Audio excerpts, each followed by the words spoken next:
Shalom, Bapak Ibu Saudara, renungan kita pagi hari ini mengenai kiamat ya. Banyak orang mendengar cerita tentang kiamat ini sesuatu yang mengerikan begitu ya. Nah, biasanya konsepnya itu ya bumi ini hancur apa semuanya. Sebagian orang nanti dimasukkan ke dalam neraka, neraka yang kekal selama-lamanya. Sebagian kecil yang dipilih dia masuk ke surga ya, tempat menyenangkan di sana, memuji-muji Tuhan aja begitu ya. Ini konsep agamawi, walaupun banyak dipercaya oleh orang Kristen, tapi sesungguhnya Alkitab tidak ada berbicara seperti itu ya. Mari kita lihat dulu beberapa bagian ini ya, yang menyatakan bahwa bumi ini akan berjalan terus sebagaimana yang Bapa rencanakan. Karena rencana Bapa itu supaya manusia menaklukkan bumi. Bagaimana bumi yang kita injak ini loh ya.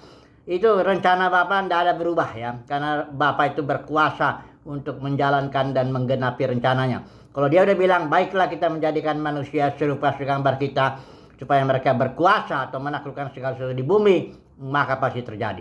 Nah, kita lihat dulu nubuatnya, janji ini dari Yesaya. Saya baca potong-potong lagi cepat aja.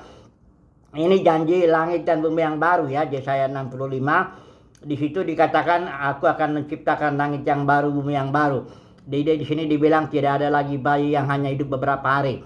Ada mendirikan rumah-rumah, mendiaminya juga. Tidak akan bersusah dengan percuma. Tidak ada yang melahirkan anak mati mendadak, dan binatang-binatang juga di situ ada. Tidak ada yang berbuat jahat atau berlaku busuk. Intinya masih ada bumi ini ya. Itu yang Tuhan ciptakan, langit dan bumi yang baru ya. Kemudian di dalam Matius juga ada dikatakan itu berbagai orang yang lemah lembut karena mereka akan mewarisi bumi. Jadi bumi itu menjadi warisan daripada orang yang lemah lembut. Kemudian di Habakuk juga ada tertulis di situ. Habakuk 2 ayat 14, bumi penuh kemuliaan Tuhan seperti air menutupi dasar lautan. Masih banyak lagi ayat-ayatnya lah. Tapi intinya kiamat itu bukan berarti bumi ini hancur habis dan Tuhan ciptakan yang baru dari sesuatu yang tidak ada menjadi ada ya, tidak begitu.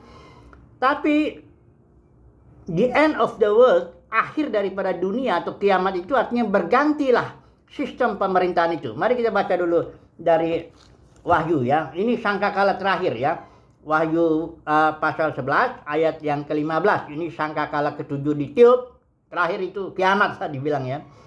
Dikatakan sini, pemerintahan atas dunia, garis bawah ya, pemerintahan itu ya atas dunia dipegang diambil alih oleh Tuhan kita, dan dia ini huruf kecil ya, dan dia yang diurapinya artinya gereja pemenang, dan ia akan memerintah sebagai raja selama-lamanya. Jadi ketika kedatangan Tuhan yang kedua kali, biasa orang Kristen ngomong begitu, itulah dia yang dibilang kiamat, dalam arti akhir dunia, akhir daripada sistem pemerintahan, kosmos pemerintahan yang dikuasai iblis. Agama, sosial, politik, ekonomi ya, itu sudah di sistem itu sudah dikuasai, karena penguasa dunia ini iblis sekarang. Tetapi nanti dia ketika Tuhan Yesus datang, itu diganti, penguasa dunianya nggak iblis lagi ya, diganti oleh gereja pemenang yang adalah raja-raja dan imam-imam memerintah di bumi. Perhatikan itu, Wahyu pasal 5 ayat 10. Saudara baca itu, raja-raja dan imam, 4 makhluk itu dengan 24 tua-tua, itu simbol daripada raja-raja dan imam-imam memerintahnya di bumi ya. Kalau di kitab Wahyu dibilang itu kerajaan 1000 tahun, tapi terus itu berjaman-jaman sampai langit dan bumi yang baru yang dijanjikan di sini, dinubatkan di Yesaya ini. Berjalan terus kehidupan di bumi yang kita injak ini, berjalan terus dia ya. Hanya terjadi perubahan yang radikal ya. Menciptakan ciptaan baru itu bukan sesuatu yang tidak, atau kalau istilah teologi itu creatio ex nihilo, diciptakan dari tidak ada menjadi ada. Bukan begitu, itu nggak ada konsep itu ya.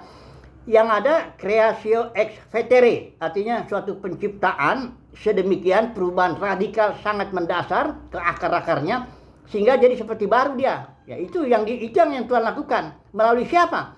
Nah, melalui gereja pemenang. Mari kita baca dulu 2 ayat terakhir aja ya, sebagai renungan pagi hari ini. Siapa yang mengerjakan perubahan radikal itu ya? Tentu Tuhan Yesus ya, kalau ini. Mari kita baca dulu lah ya, Ibrani pasal 10 ayat 12-13 ini ya. Yang ayat 12-nya itu Tuhan Yesus setelah dia menang ya, duduk di sebelah kanan Bapa selama-lamanya. Kemudian ayat 13, dan sekarang ia hanya menantikan saatnya di mana musuh-musuhnya, musuh-musuh Yesus ini akan dijadikan tumpuan kakinya. Dia sekarang tetap dia duduk itu, dia tetap duduk sebelah kanan Bapa ya. Kisah Para Rasul 3:21 juga mengatakan begitu ya. Dia akan tetap ya duduk sebelah kanan di sorga sampai pemulihan segala sesuatu. Jadi siapa yang ngerjainnya pemulihan segala sesuatu? Ya itulah dia gereja pemenang. Kerjaan kita yang Yesus janjikan kan, kamu akan melakukan pekerjaan lebih besar daripada yang kulakukan. Itu siapa yang ngerjain? Gereja pemenang. Karena gereja sekarang kan sudah pecah menjadi puluhan ribu denominasi. Enggak semuanya dipakai ya untuk pemulihan segala sesuatu ini. Ada juga banyak orang Kristen, bahkan pengajar Alkitab punya konsep pokoknya nggak percaya Yesus lempar ke neraka selama-lamanya. Kalau ada orang yang bilang semua nanti akan selamat, oh sesat, ya, universalisme atau apa macam. Orang yang begitu nggak mungkin lah dipakai. Kitab Amos bilang, berjalankah dua orang kalau dia nggak sepakat? Kalau orang Kristen nggak sepakat dengan Tuhan Yesus bagaimana? Tuhan Yesus mau pulihkan segala sesuatu, hanya dia di sorga diam. Ya, dia mengutus gereja pemenang mengerjakan itu, perubahan radikal di bumi ini ya, sehingga bumi ini bergerak menuju langit dan bumi yang baru. Semua di bumi ini masih ada kok kegiatannya. Di Yesaya itu kan udah jelas masih ada kegiatannya itu ya, kegiatan yang normal di bumi ini. Jadi kiamat itu bukan konsep yang mengerikan, sesuatu yang dahsyat, hancur-hancuran gitu, enggak begitu ya.